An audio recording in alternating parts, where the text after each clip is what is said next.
My name's Giselle, your moderator for tonight. And today we have Heather Allen and correct me if I'm wrong, Freya Ravensbergen. Yes. All right. So Heather is the producer and executive producer of Real School Women and the chairman of the board of Action National Women Committee. She is also the past president of Action Committee, which served over 13,000 members, and is also a senior advisor and of the branch. She is both board and founding member of the Creative Arts Saving and Credit Union and a member of the advisory board of the Seneca Drama Program. She's an actor, a filmmaker, act artist, and advocate. So Real Women's Scene was shot both in Vancouver and Toronto in 2016 with 100% female cast and crew, and over 90% female crew post-production team. And we also have Freya Ravensbergen with you guys. So she's a Canadian actress and producer. She appeared in The Legend of Sorrow Queen and co-produced on A Brand New You. She was also a voice actor character for a video game called Samurai Warriors 2. She's also on the committee for Actors Women and she lobbied for parental benefits within all of that. So ladies, just to start off, how did you guys come up with the project and idea, and what did it take to get it off the ground and create it? So about the last year that I was the president of Actor Toronto, I helped to produce a Talking Heads video called Get Women Working, which was along the same lines of ideas. It was a primer to drive women in order to develop an opportunity for a toolkit that could help guide, teach, propel women to actually make their own stories into films. Out of that, there was also, as when I was president, we were also working on a project called CUES, which stands for Creative Unions for Equality on Screen. And that was a statistical collection of what women were actually doing job-wise in the industry. And I knew it was going to be bad, but it was actually worse than it was when it got published in the same year the talk video Get Women Working came out. And the person who led the data for that, her name is Dr. Amanda Coles.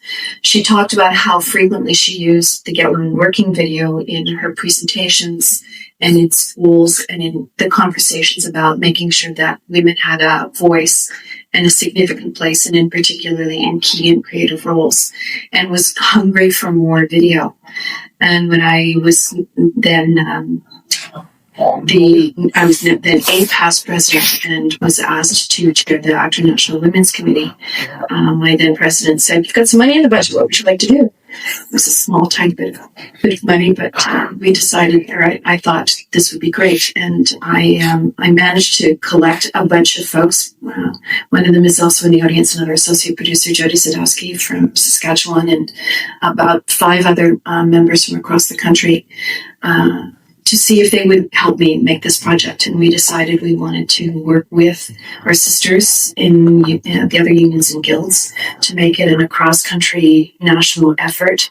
And so I went off and raised a lot of money, got the involvement of the other unions and guilds. And it was, what I found was it was a pretty simple answer to say yes. But first what we did was we decided amongst ourselves, what should we do with this concept? And we all know that we wanted to have more women behind the scenes, but we also wanted to have really positive role models for women and for men, for that matter, on camera, talking about what we could do other than just be usually the guider for the journey that is usually the hero's journey, not the heroine's journey. Has everyone heard of the Bechdel test or the Bechdel test? Yes. Yeah. Yes. So if you don't know what it is, it's you ask 3 questions when you watch any movie. Number 1, are there 2 female characters with names? Number 2, do those 2 female characters with names talk to each other? And number 3, do those 2 female characters with names talk to each other about something other than a man? For longer than 5 seconds or something. And the statistics of films that fail this brutally basic, lame test is staggering. So we wanted to make something that, number 1, would pass this test with flying colors and just shine a light on how absurd it all is. And we thought that we'd make it a comedy because, well, why not? Everybody likes a comedy. And nobody likes to watch PSAs. And nobody wants to be spoon-fed a message. So we wanted to involve people who not only were our friends, but our allies, and people who could be convinced to be allies. We wanted to make a statement that could involve people and give them an eye-opener about what the real statistics are, what the real opportunities are, and what the real opportunities could be. Okay, so how was it bringing all the talent together, both from Toronto and Vancouver, getting it all shot? Really hard. It took efforts from across the country, like Heather was saying. I mean, we're here in Toronto, but Heather had to go to Vancouver when they were shooting there and manage everything. And our director was from Vancouver, so it ended up being easier in that way to have somebody who was very connected to the project being in Vancouver. And then she came here when we were shooting here in Toronto. But it was a real across the country effort, and so it took a lot of people from across the country. It was a team effort. It was, as somebody told me, it was like producing 2 feature films in a year. So for anybody who's ever produced a film, that's how much work it was. Our line producer and production manager for Toronto was also sitting in the audience today. She did a fantastic job. But that's what we had to do. We had to crew up, cast locally, find all of the equipment locally, find local sponsors as well as national sponsors. And as I was saying, I often, no matter what the pitch was, I often hadn't finished my pitch before people said, yes, how can we help you? Yes, can we come in? And we were in Vancouver, we were actually at one point, the crew was actually 100% women on the day. This is a good thing. Women kept getting jobs, which was really great, but it ended up that we were less than 100% on the day, but we had some fantastic male allies on the day and helping us out. And that happened both in Toronto as well as Vancouver. So it was an easy sell, and the conversation from some people was how different the feeling was on set, how some women cried when they got to set and saw how many other women there were. Many women would have never worked with each other before and possibly never again, because even still, there's a lot more women on set, but it's still really small. But it's rare that there's a team of women, let alone a crew that's all women on set. I asked one of the camera gals at the end of the shoot day, and when it was in Vancouver, and she didn't know me from a hole in the ground. She just knew that I was a producer and probably had brought some of that. And she thought for a moment and she said, nobody yelled and nobody swore. And I thought, well, that's good. And then I thought, wow, that means that her day is commonly experiencing people yelling and people swearing. So, and in terms of some of the comments from Toronto, some of the men said, now I know what it feels like to go to set for women, to be overwhelmed by the other gender doing the job. But mostly, we got shot at. Well, the Vancouver one was a much more challenging one because we had to build everything. We had to build the sets. The Toronto one, we got both our days before lunch. It was very efficient set. Very efficient. People just did their job. Not that Ben did efficient. We're not saying that. Yeah. It was just a different, cool vibe that none of us had ever experienced before. Yeah. And people they were just so happy to do their work and so happy to get encouraged for it. It was pretty incredible that we were that focused. So we ended up after lunch was setting up for the next day. That's pretty great. So now that we know that women in film and television is pretty hard, and I feel like it was booming and coming up and being very more appreciated and welcomed, but the whole Harvey Weinstein scandal and how Hollywood is and all those attackers and sexual harassment, do you think this is going to affect women coming back up? Do you think they're going to stop trying to get into the industry because they feel like there might be an issue where this is happening, so they might want to change where they're going?